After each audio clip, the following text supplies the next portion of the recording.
नमस्कार साथियों। BSc part third quantum mechanics में हम बात कर रहे थे क्वांटम मैकेनिक्स के विकास के बारे में। इस क्वांटम मैकेनिक्स के विकास के संबंध में हमने एक एक्सपेरिमेंट का अध्ययन किया था, जो था कृष्णिका विकिरण से संबंधित एक प्रयोग। उस प्रयोग में एक वक्र हमें प्राप्त हुआ था, जिसे हमने नाम दिया था कृष्णिका ऊर्जा वितरण वक्र।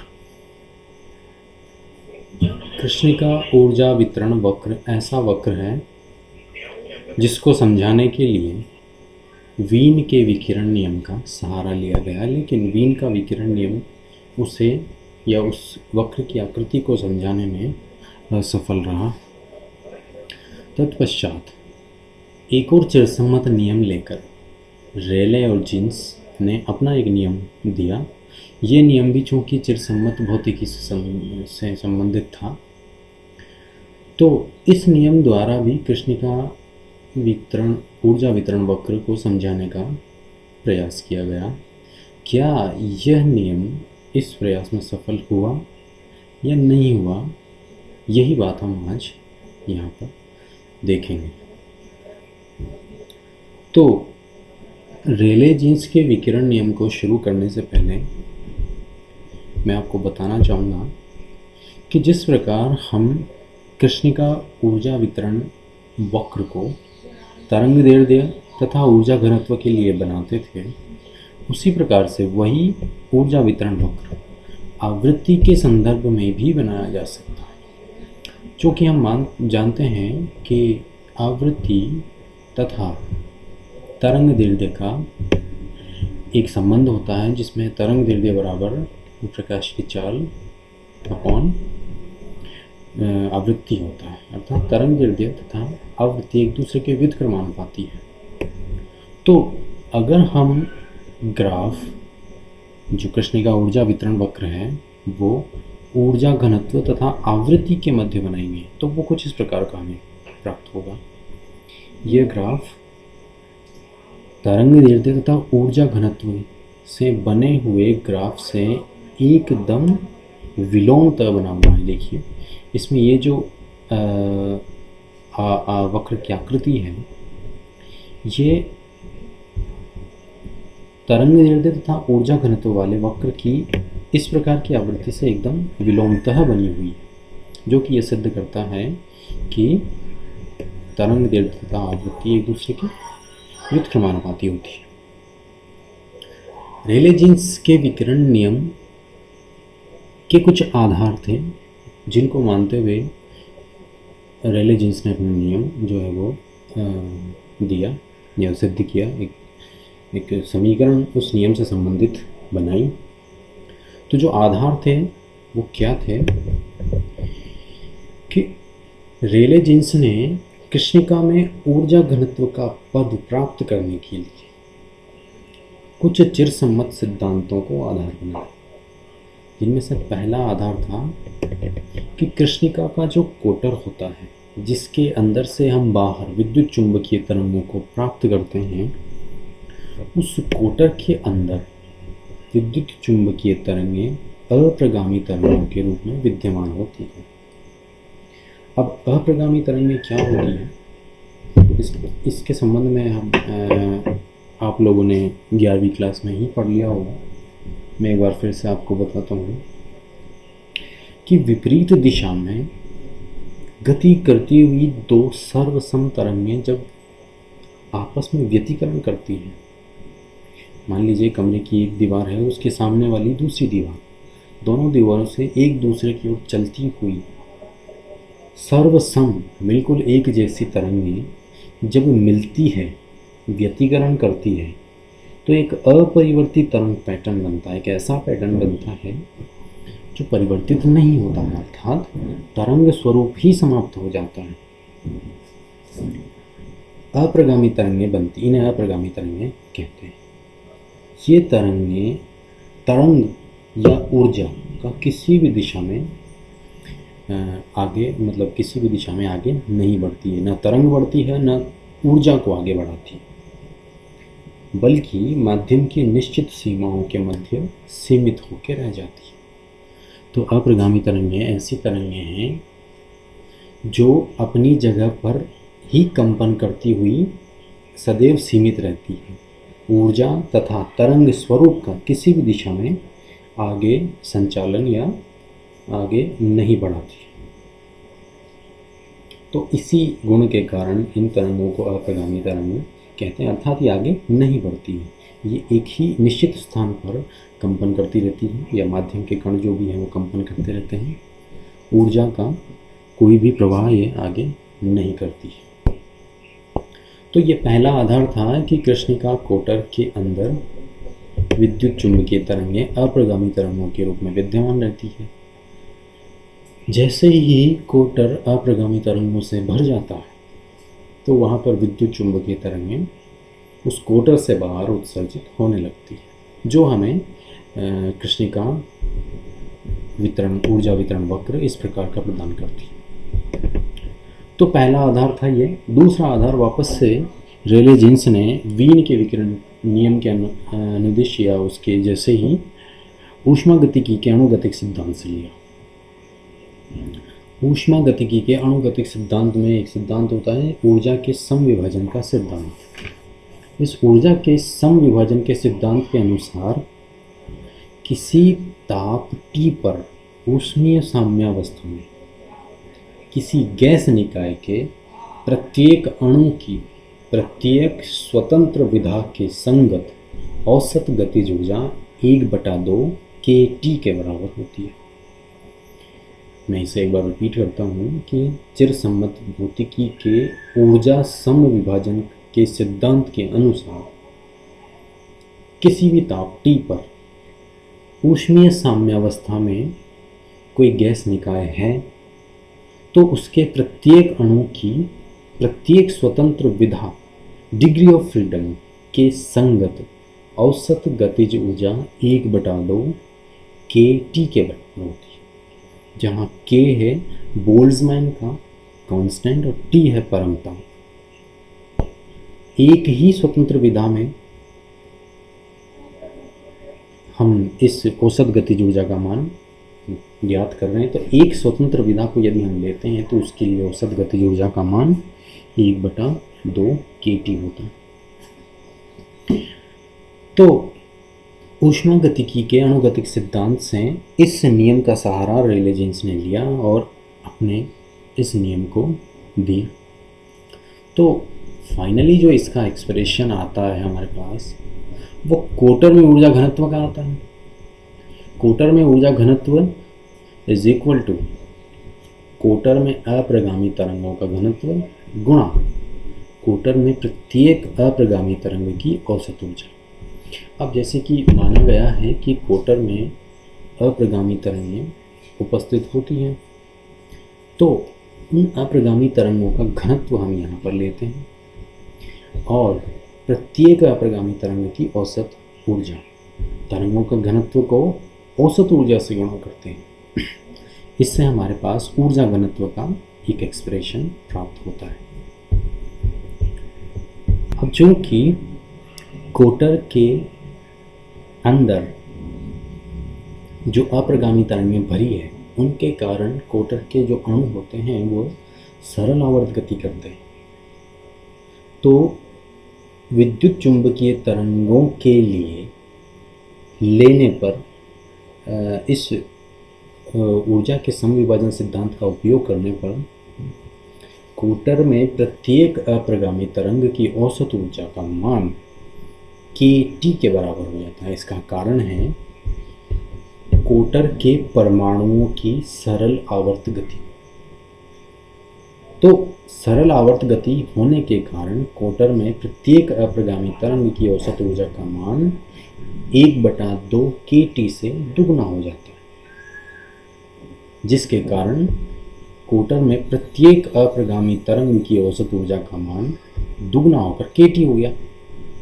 कोटर में अप्रगामी तरंगों का घनत्व 8 pi nu square d nu upon c cube Rayleigh और जीन्स ने प्राप्त किया। इस प्रकार यू न्यू डी न्यू जो कि क्वार्टर में ऊर्जा घनत्व का मान है वो 8 पाई न्यू स्क्वायर के T upon c cube into D new आवृत्ति के पदों में हमें इस समीकरण द्वारा प्राप्त हो जाता है। यह समीकरण ही रेले जीन्स के नियम को प्रदर्शित करती है। इस समीकरण से यह साफ साफ पता लग रहा है कि ऊर्जा घनत्व का मान न्यू स्क्वायर के समानुपाती है, अर्थात यदि आवृत्ति में कुछ न कुछ बढ़ोतरी होती है तो उसी अनुपात में या स्क्वायर के फॉर्म में यदि आवृत्ति में परिवर्तन होता है तो समानुपातिक रूप से ऊर्जा घनत्व में भी परिवर्तन होगा। यही एक्सप्रेशन यदि हम तरंग दैर्ध्य के पदों में लेना चाहें तो तरंग दैर्ध्य तथा आवृत्ति में निम्न संबंध होता है। इसका अवकलन जब हम करें तो D new equal to minus C upon lambda square, जो कि सी अपॉन लैम्डा का अवकलन होगा टी लैम्डा के सापेक्ष। सी यहाँ पर प्रकाश की चाल है जो कि कांस्टेंट है। यहाँ डी न्यू का मान इस समीकरण 1 में रखने पर हम समीकरण नंबर 1 का यह रूप प्राप्त करेंगे जो तरंग दैर्ध्य से संबंधित है। u lambda d lambda is equal to 8 pi k T upon lambda to the power 4 d lambda. ये रेले जीन्स का नियम है तरंग दैर्ध्य के पदों में। यहाँ हमें साफ साफ यह नज़र आ रहा है कि ऊर्जा घनत्व का मान 1 बटा लैम्डा की पावर 4 के समानुपाती है।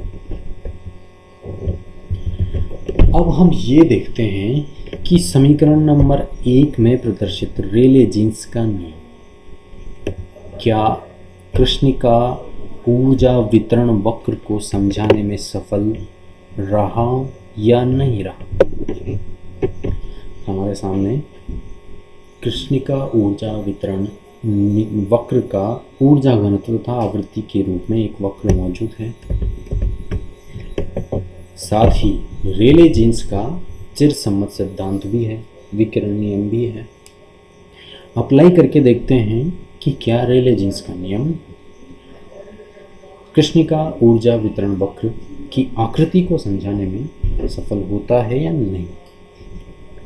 तो हम ये देखते हैं कि रेले जीन्स का नियम यहाँ पर सफल नहीं हो पाया, अर्थात रेले जीन्स का नियम कृष्णिका ऊर्जा वितरण वक्र को पूर्णतया समझाने में असफल रहा। क्यों रहा, इसका कारण है रेले जीन्स के नियम में यू न्यू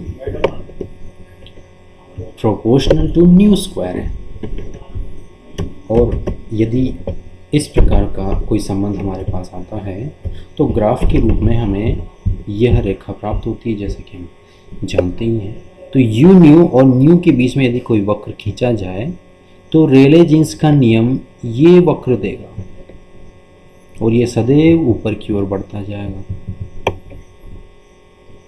परंतु कृष्णिका ऊर्जा वितरण वक्र का जो प्रायोगिक ग्राफ है वो एक अधिकतम सीमा पर जाता है और तत्पश्चात गिर जाता है।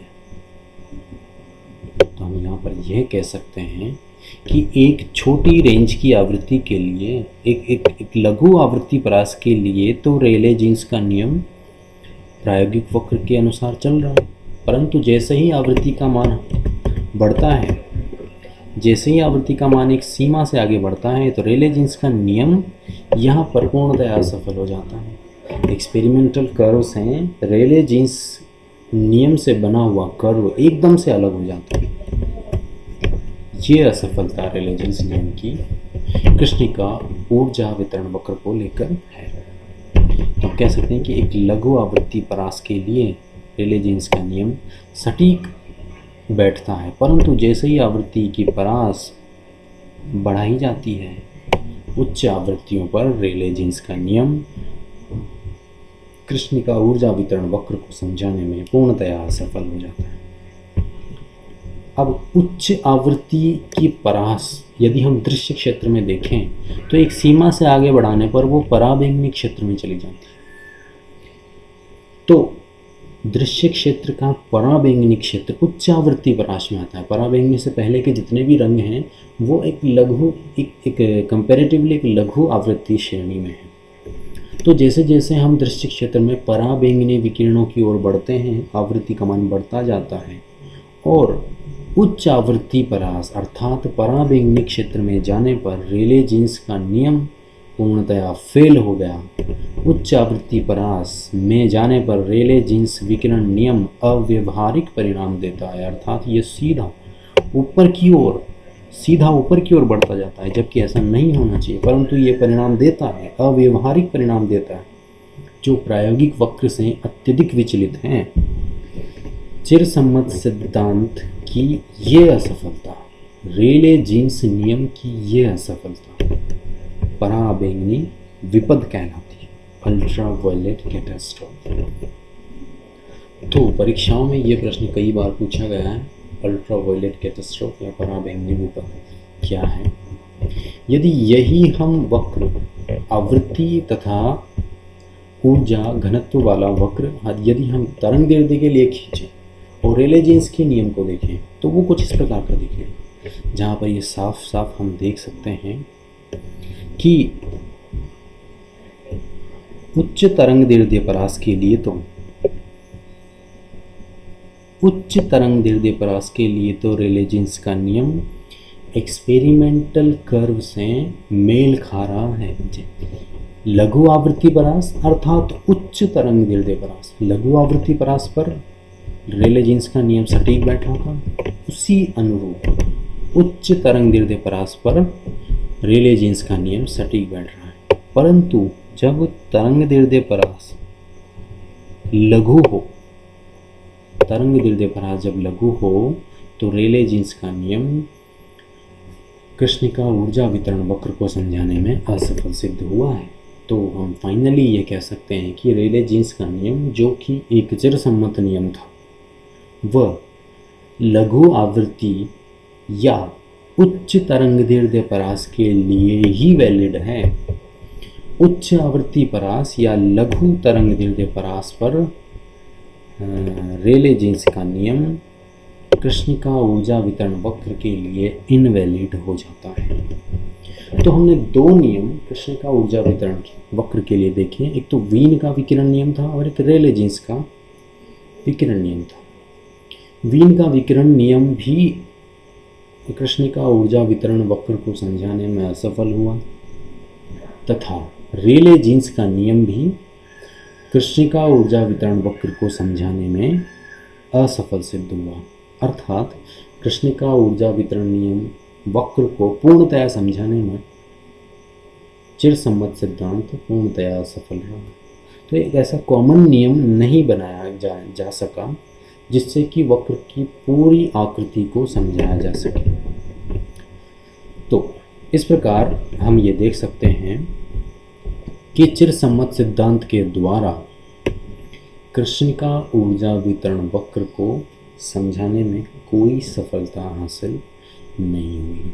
तो वो कौन सा नियम है जिसके द्वारा कृष्णिका ऊर्जा वितरण वक्र को समझाया गया, इसके लिए हम अगले वीडियो में बात करेंगे।